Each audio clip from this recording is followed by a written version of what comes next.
Hey everyone, Ryan Jaxx here with another gadget video for DropKickFlip.com. Today we're checking out the Meep, which is an Android-based kids tablet brought to us by Oregon Scientific. The Meep is one of the first true kids tablet devices out there. Unlike the LeapPad or the LeapPad 2, which are basically just toys masquerading as tablets, the Meep actually runs on that core Android operating system like many other tablets and phones that you may be familiar with. One of those devices would be the Kindle Fire. This is the original Kindle Fire, which is also a 7-inch tablet run on Android. You can see the Meep is a little bit bigger. And just for another quick size comparison, I have a Microsoft Surface here, and you can see the overall casing is pretty much close to the same size.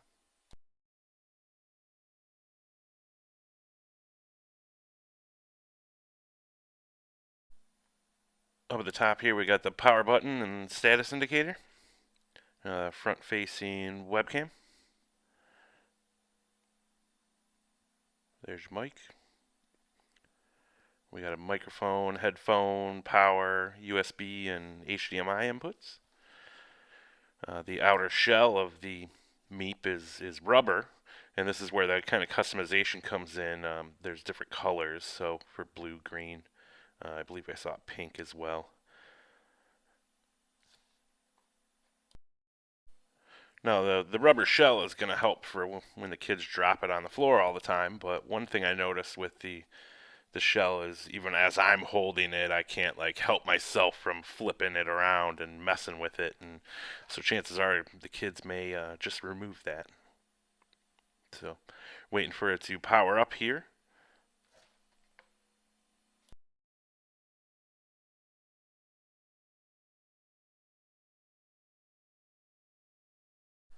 Well, while we're waiting for this to come up, I just wanted to make mention that I bought two of these for a 4-year-old and a 3-year-old for Christmas, and there was really only a couple reasons I wanted it. One was so that they can play Angry Birds and Fruit Ninja on their own little device, and the other is so that they can watch Netflix videos. So as of this posting, and I'll get into it a little bit later, but the Netflix app does not work. Um, Oregon Scientific does state that it's something on Netflix end, and that eventually it'll be fixed. I've had it for a couple weeks now, and it's still not fixed. So hopefully by Christmas that will be working. Another thing before I get into the graphical interface is something that surprised me. It doesn't state the specification anywhere, but I was surprised when I opened it and the screen is not Gorilla Glass, and that's something I've become accustomed to with many other devices. It's basically just like a kind of like a normal screen, and even if you push down on the screen, you kind of see that the water ripples, like as if you push the screen of your laptop. But here we're in the graphical UI, and you can see on the bottom taskbar we have the back arrow on the far left, the home screen, the volume down and volume up icons, and over on the right we have the clock, the Wi-Fi signal, and the battery life, which I currently have it plugged in. There's also a little circle with an arrow, and if you click on that clock area, you get this pop-up, and it will basically tell you the user that's currently logged in, which it states is Cooper. Um, and you also see the signal strength and the battery life, and you can also get these quick setting icons for Wi-Fi and brightness, notifications. The notifications will tell you when there's an update to the device, but we're going to go into the settings. So this is the settings for Wi-Fi, and just show you the list of available networks. Here we have some of the display settings, most notably the stay awake option, in case you happen to encounter where the device is always going to sleep when you're watching videos or music or anything like that. And then we have the battery projection, gives you some statistics. Language and input, you could change the way the keyboards are laid out, whether or not there should be spelling correction. probably not much use for the younger kids.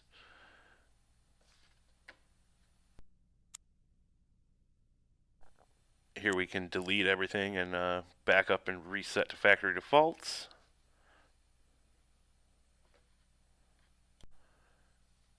And then just your typical date and time settings. Hit the back button. Guess it's not a button, but if you click on the username, then it just comes up. It really just, it's not much to it. It just gives you your name if you want to, use a handle instead of the person's name. And it also gives you the username for the Meep website.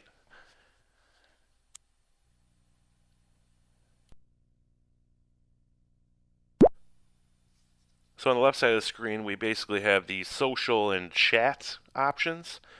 This is where the kids can add additional friends that also have Meeps. It also connects to the parent accounts that are associated with the Meep, so they could talk directly with their parents or their friends. It's not like text messaging though. The messages either go straight to another person's Meep, or if you're talking with parents, it kind of goes to the website, so a parent can check on the website and chat with the kids. Here's just the window, and they'll start typing. I'll show you this more later when I show you the website portal. And that's really all the left side is for.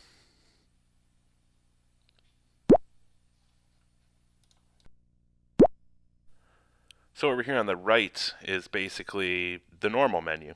And we go to this help option here, and it just gives you the version. There's the complete user manual if you're interested in reading that. One feature I like here is the safety. It's just a cool little app that has these little tidbits about being safe with your devices and online. So be polite and kind to others.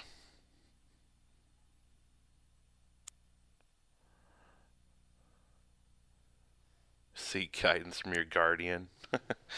So it's just the little things that you can, send them in here to read through, maybe have a little game with them and have them memorize it and read them back to you just so that they know kind of those online safety rules. Here, do not bully others for online activity.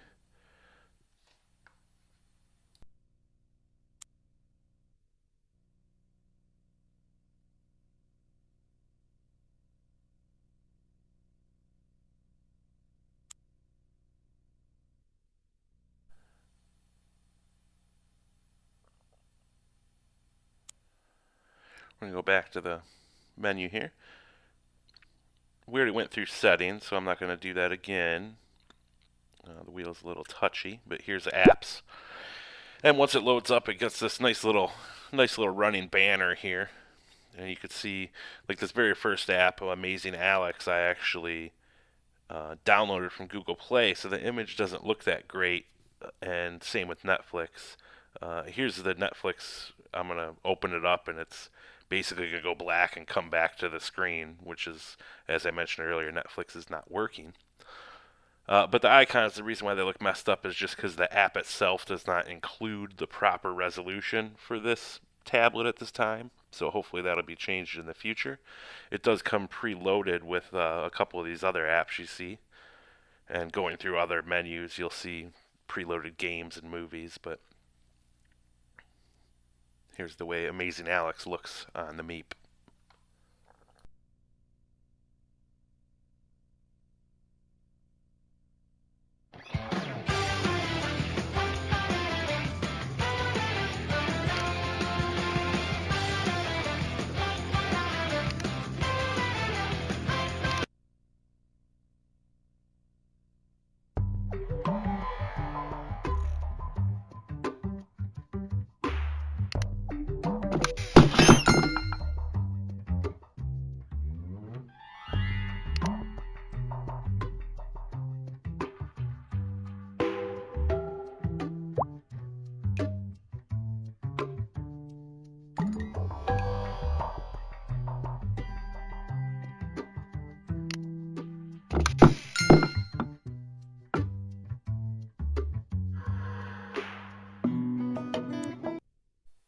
as you see, I'm showing this in real time, and the load times aren't all that bad at all. It's pretty comparable to something like the Kindle Fire.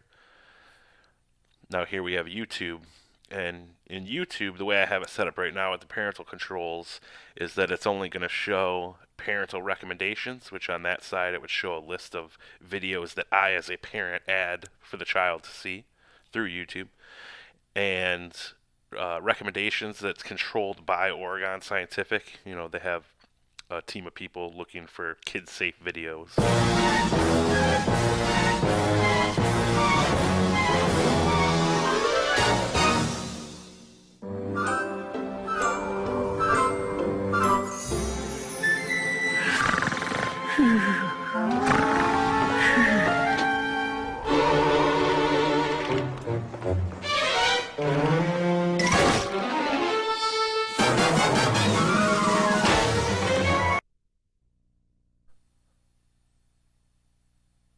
So the video works nicely as well. Here we have the web browser, which, just like YouTube, it's based on recommended sites from Oregon Scientific's team of kid-friendly websites, and any websites that I choose as a parent and I add through the portal, which we'll touch on later. You can see at the bottom there's just a little scroll of available websites that they can go to.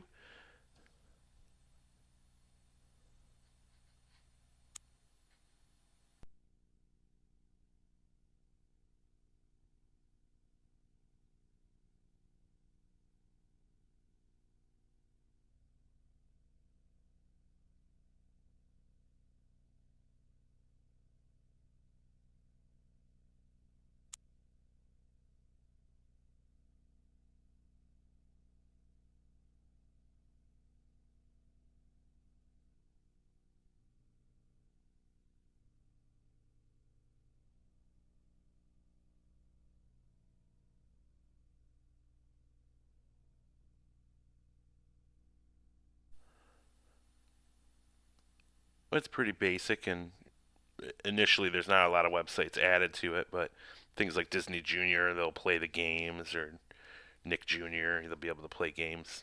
Um, my current parental settings only allows them to do those recommended sites, so that if you click up in the URL bar, you actually cannot change it or type in your own address. So due to the parental settings at this time, it won't let them go wherever they want. And if they click to a new site from within one of these recommended sites, it won't let them go to it unless that is also in the recommended sites.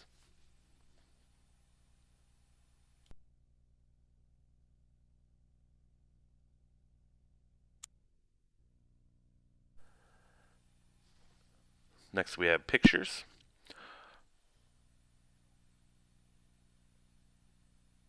That very first picture is an attempt at a nighttime low-level shot, and it didn't work very well with the webcam. They have some preloaded marketing pictures in here.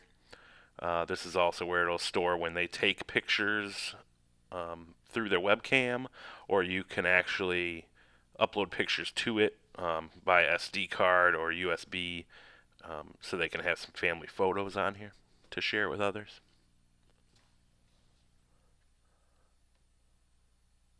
Once it loads the picture, you're able to zoom in and out of certain areas.